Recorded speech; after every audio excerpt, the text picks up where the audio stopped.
Salutations à tous les frères et sœurs en Jésus-Christ dans le monde entier. Je me présente, le frère Serge, esclave de Jésus-Christ pour les nouvelles personnes qui visionneront la chaîne. Notre message qui est toujours d'actualité sera « Tu as été coupé de l'olivier sauvage et tu as été hanté ou greffé sur l'olivier franc ». Avant d'apporter notre message, nous allons prier, frères et sœurs. Père céleste, merci pour l'œuvre de la croix de ton Fils Jésus-Christ. Nous te bénissons, nous te glorifions, nous te remercions, Papa, pour l'œuvre de la croix de ton Fils Jésus-Christ qui est mort à la croix, qui a versé son sang saint pour que nous soyons purifiés, lavés, sanctifiés en ton Fils Jésus-Christ. Ô Père Saint, merci pour ce privilège encore d'apporter ta parole de vérité par ton Saint-Esprit. Illumine encore les yeux de nos cœurs dans la profondeur de tes saintes écritures pour que nous soyons édifiés, construits qu'en ton Fils Jésus-Christ pour ta gloire, Père éternel. Amen. Ouvrons nos Bibles à partir du verset du livre plutôt de Romains chapitre 8. Romains plutôt chapitre 11 verset. La lettre aux Romains chapitre 11 verset 24. Romains chapitre 11 verset 24. Nous faisons la lecture. Si toi, tu as été coupé de l'olivier naturel sauvage et hanté, c'est-à-dire greffé contrairement à ta nature, sur l'olivier franc. Amen. Nous arrêtons là. Et 1 Corinthiens chapitre 2, verset 1 Corinthiens chapitre 2. Allons dans 1 Corinthiens chapitre 2. À partir du verset 13. Nous allons aller doucement pour que les personnes puissent saisir, comprendre la parole. Et nous en parlons non avec des discours qu'enseigne la sagesse humaine, mais avec ceux qu'enseigne le Saint-Esprit, employant un langage spirituel pour les choses spirituelles. Amen. Pour les choses spirituelles. Et Jean chapitre 10, et Jean, l'évangile de Jean chapitre 10 nous dit, Jésus dit, mes brebis connaissent ma voix.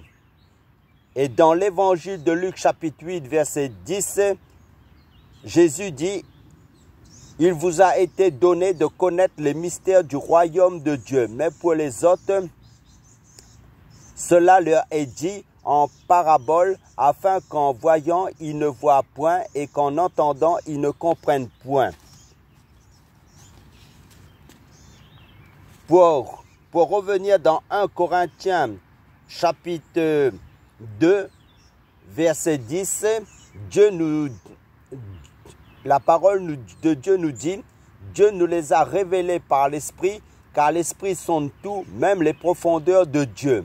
Lequel des hommes en effet connaît les choses de l'homme, si ce n'est l'esprit de l'homme qui est en lui. De même, personne ne connaît les choses de Dieu, si ce n'est l'esprit de Dieu. Donc, concernant notre message qui est toujours d'actualité, dans la lettre aux Romains chapitre 11, verset 24, si toi tu as été coupé de l'olivier naturellement sauvage et hanté ou encore greffé contrairement à ta nature sur l'olivier franc, cela signifie quoi? Prenons la lettre aux Éphésiens chapitre 2 pour mieux comprendre ce passage. La lettre aux Éphésiens chapitre 2. La lettre aux Éphésiens se trouve dans la Nouvelle Alliance. Chapitre 2, nous faisons la lecture. Je veux en effet que vous sachiez, contrairement, plutôt Éphésiens, là je suis dans Colossiens, Éphésiens plutôt.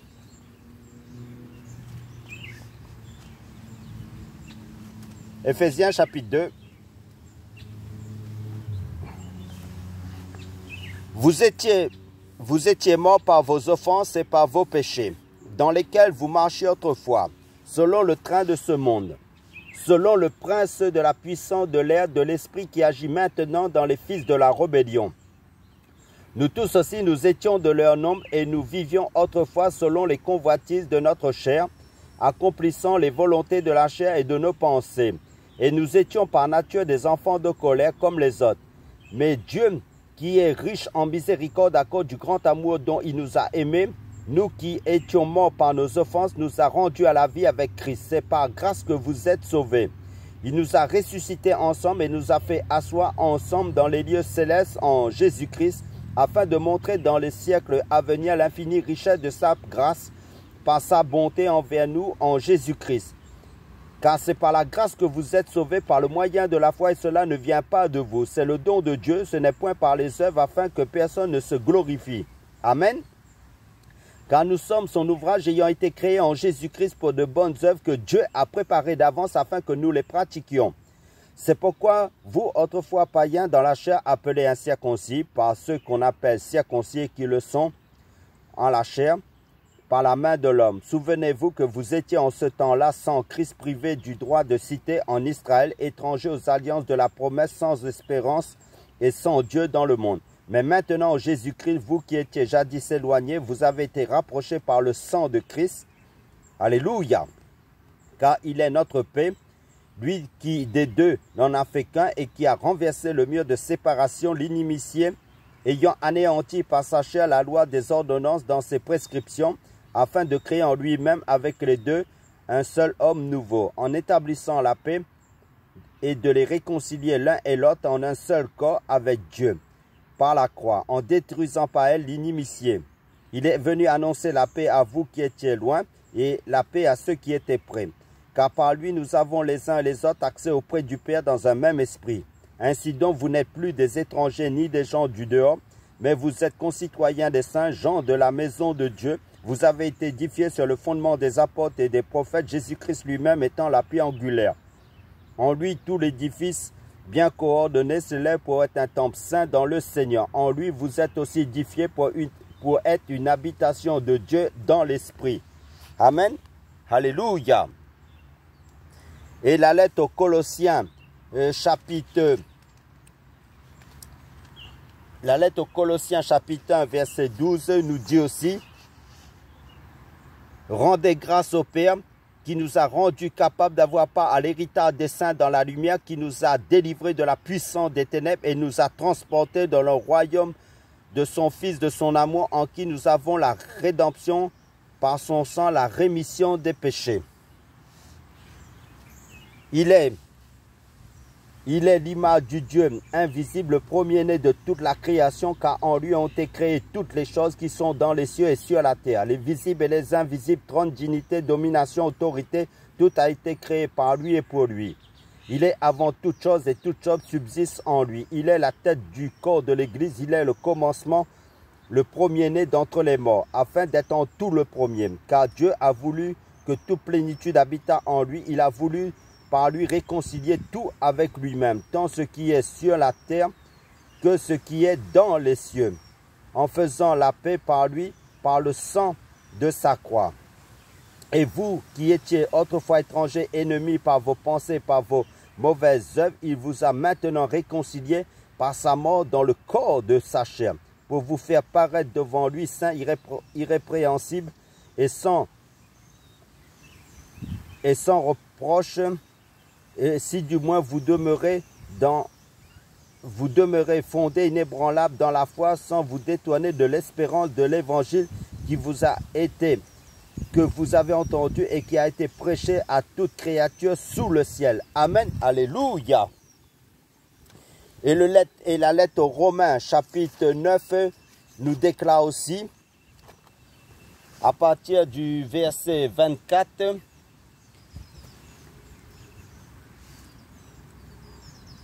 non seulement, à partir ainsi, nous a-t-il appelés non seulement d'entre les Juifs, mais encore d'entre les païens, selon qu'il le dit dans Osée, J'appellerai mon peuple celui qui n'était pas mon peuple et bien-aimé celle qui n'était pas la bien-aimée. Et là où on leur disait, vous n'êtes pas mon peuple, ils seront appelés fils du Dieu vivant. Amen. Alléluia. Gloire à Yehoshua, à Mashiach, notre Seigneur Jésus-Christ, pour sa miséricorde envers nous, les païens, pour son amour, pour nous les païens. Merci Père Céleste de nous avoir attirés vers ton Fils Jésus-Christ, notre Seigneur Yehoshua Mashiach, notre Sauveur.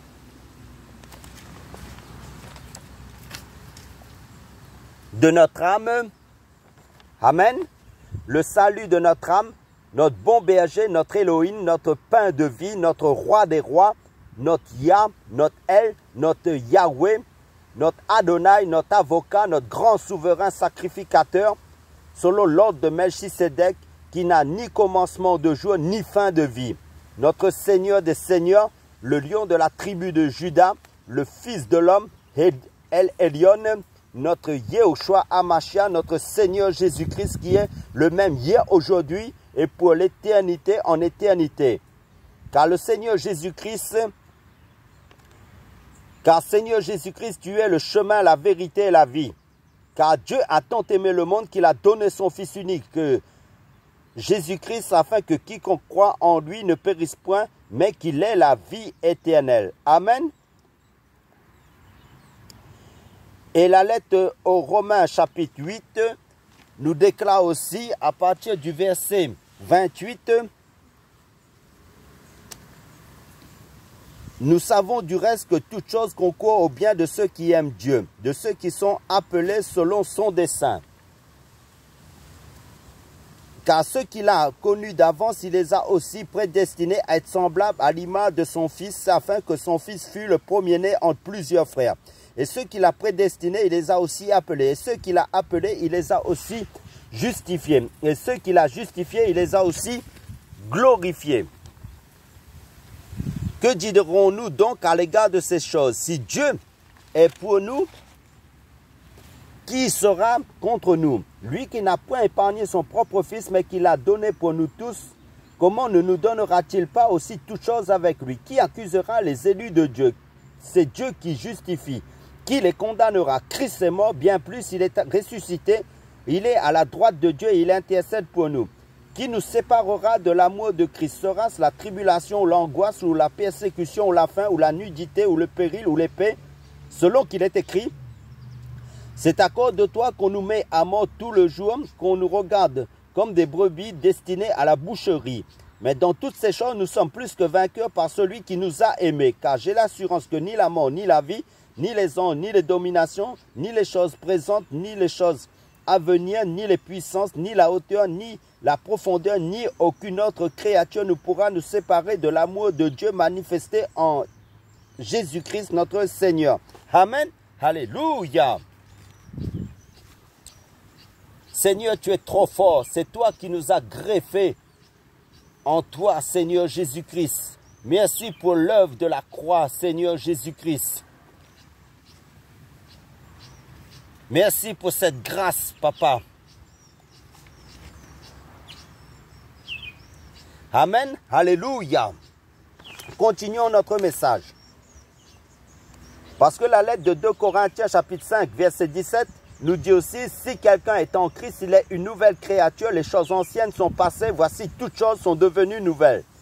Car Elohim en Jésus-Christ nous a rachetés par l'œuvre de la croix de son Fils Jésus-Christ, par le sacrifice de son Fils Jésus-Christ à la croix, en versant son sang saint pur pour nous laver, purifier de nos péchés. Car le fondement de la vie chrétienne, c'est que Jésus-Christ est mort pour nos péchés, qu'il a été enseveli et qu'il est ressuscité le troisième jour. Car Yehoshua Mashiach est mort pour nos péchés et qu'il est ressuscité à cause de notre justification. Amen. Et la parole de Dieu nous dit dans 1 Pierre chapitre 2 verset 9, vous au contraire vous êtes une race élue, un sacerdoce royal, une nation sainte, un peuple acquis afin que vous annonciez les vertus de celui qui vous a appelé des ténèbres à son admirable lumière. Amen. Car Elohim, notre Père Céleste, en Yehoshua Mashiach, son Fils Jésus-Christ, nous a rachetés, nous a greffés par le baptême du Saint-Esprit. Car après avoir entendu l'évangile de votre salut, qui est Jésus-Christ, et avoir cru en cet évangile qui parle que du Seigneur Jésus-Christ, vous avez été scellés du Saint-Esprit. Donc nous avons été rachetés, nous avons été greffés par le baptême du Saint-Esprit dans le corps du Christ. Dans les membres du corps du Christ, car nous sommes les membres du corps du Christ, scellés du Saint-Esprit en son Fils Jésus-Christ. Nous sommes la propriété de Jésus-Christ. Nous qui n'étions pas le peuple de Dieu, Jésus-Christ est mort à la croix pour chacun de nous, pour l'humanité entière, pour que nous soyons sauvés. Donc, en Jésus-Christ, nous sommes la propriété aussi d'Élohim en Jésus-Christ.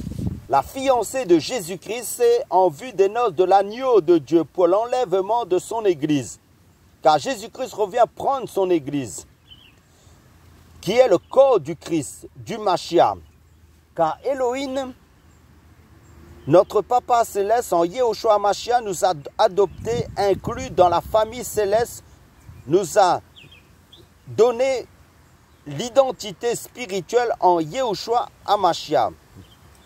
Tu n'es pas n'importe qui, mon frère, ma soeur, en Jésus-Christ, en Yehoshua Mashiach. Tu es céleste en Jésus-Christ. Amen. Alléluia. Parce que ma Bible me dit dans la lettre aux Galates chapitre 4, versets 4 à 6, « Mais lorsque les temps ont été accomplis, Dieu a envoyé son Fils, né d'une femme, né sous la loi, afin qu'il rachetât ceux qui étaient sous la loi, afin que nous reçussions l'adoption. Et parce que vous êtes fils, Dieu a envoyé dans nos cœurs l'esprit de son Fils, lequel crie « Abba, Père ». Et la lettre de 1 Corinthiens chapitre 6, verset 19 à 20, nous déclare formellement, ne savez-vous pas que que votre corps est le temple du Saint-Esprit qui est en vous, que vous avez reçu de Dieu, et que vous ne vous appartenez point à vous-même, car vous avez été rachetés à un grand prix. Donc nous sommes la propriété de Yehoshua Mashiach, notre Seigneur Jésus-Christ. Vous êtes aussi une habitation en esprit, que nous avons lu dans l'esprit, que nous avons lu dans la lettre aux Éphésiens chapitre 2, de Yehoshua Mashiach, notre Seigneur Jésus-Christ. C'est pour cela que la parole de Dieu nous déclare dans 1 Corinthiens chapitre 3, versets 21 à 23, que personne donc ne mette sa gloire dans des hommes, car tout est à vous, soit le monde, soit la vie, soit la mort, soit les choses présentes, soit les choses à venir. Tout est à vous. Et vous êtes à Christ, et Christ est à Dieu, à Elohim. Car nous sommes bénis de toute bénédiction spirituelle dans les lieux célestes en Jésus-Christ, en Mashiach. Car nous sommes héritiers, co-héritiers de Yehoshua Mashiach, car Yahweh, notre Elohim, dit dans Jérémie chapitre 29, verset 11. Car je connais les projets que j'ai formés sur vous, dit Yahweh, projets de paix, non de malheur, afin de vous donner un avenir de l'espérance. Et tout cela se trouve en Yehoshua Mashiach, notre Seigneur Jésus-Christ. Amen, alléluia. Soyez tous bénis, fortifiés et encouragés dans la persévérance en Yehoshua Mashiach, notre Seigneur Jésus-Christ. Amen.